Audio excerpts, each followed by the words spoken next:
Voilà. Je vais le laisser se présenter lui-même et raconter les contes. On va peut-être commencer un petit conte maintenant pendant l'apéritif. Et puis, il y aura le dîner. En fonction de petits moments, je laisse à Pascal, à ce moment-là, tu vois comment tu peux placer une petite histoire, on jouer un petit peu de l'instrument.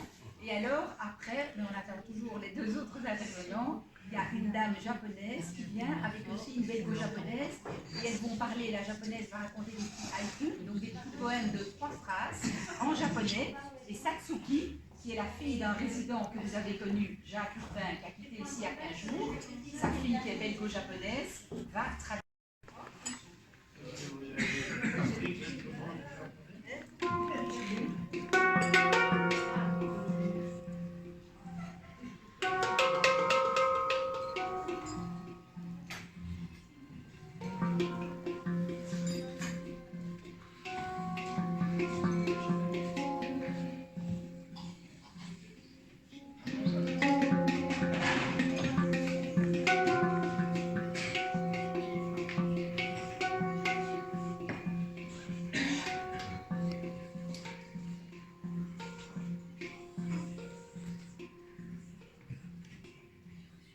Est-ce qu'on peut couper le son?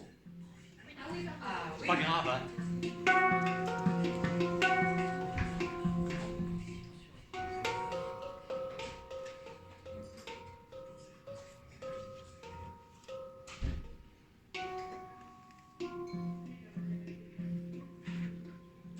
Dit Eric, on ne le reconnaissait pas.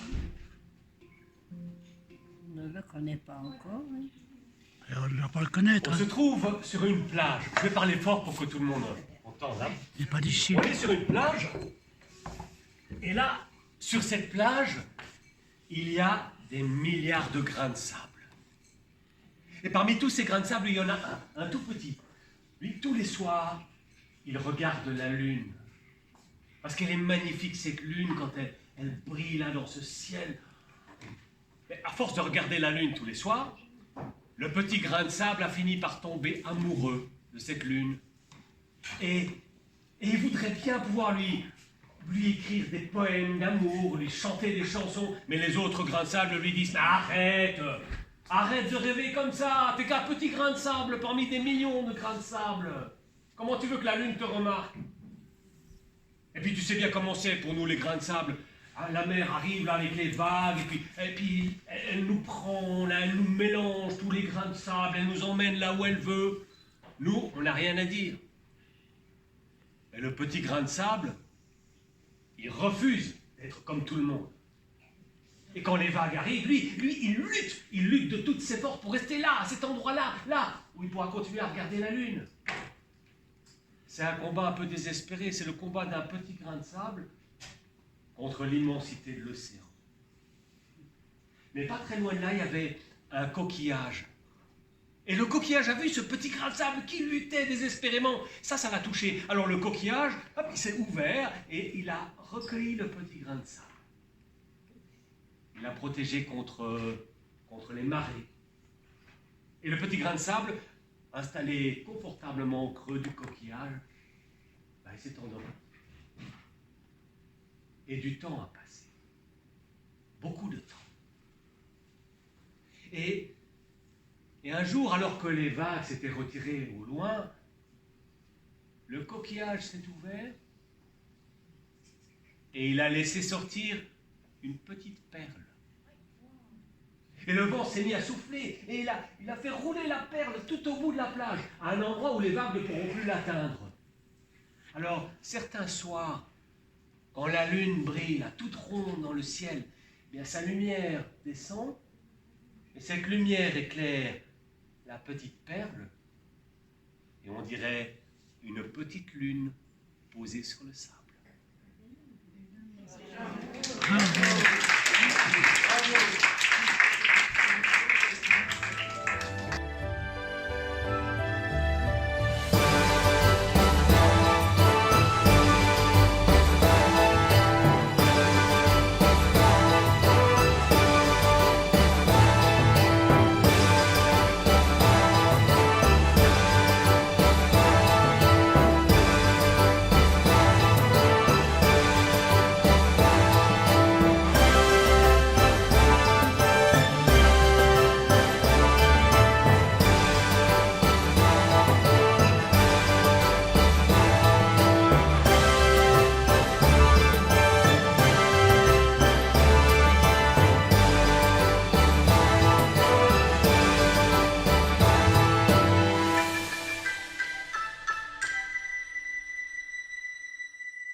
Et puis alors après, vous essayez de sortir un son de ça.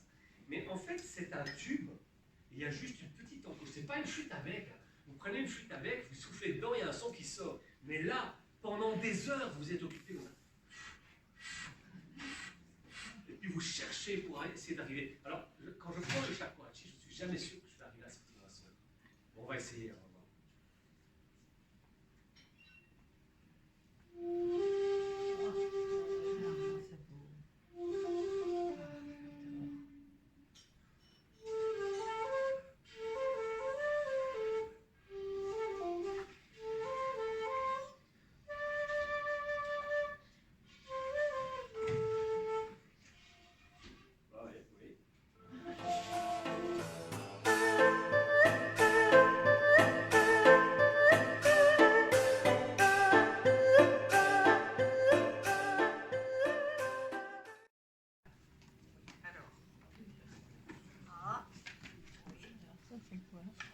Ce sont des chaussures d'homme.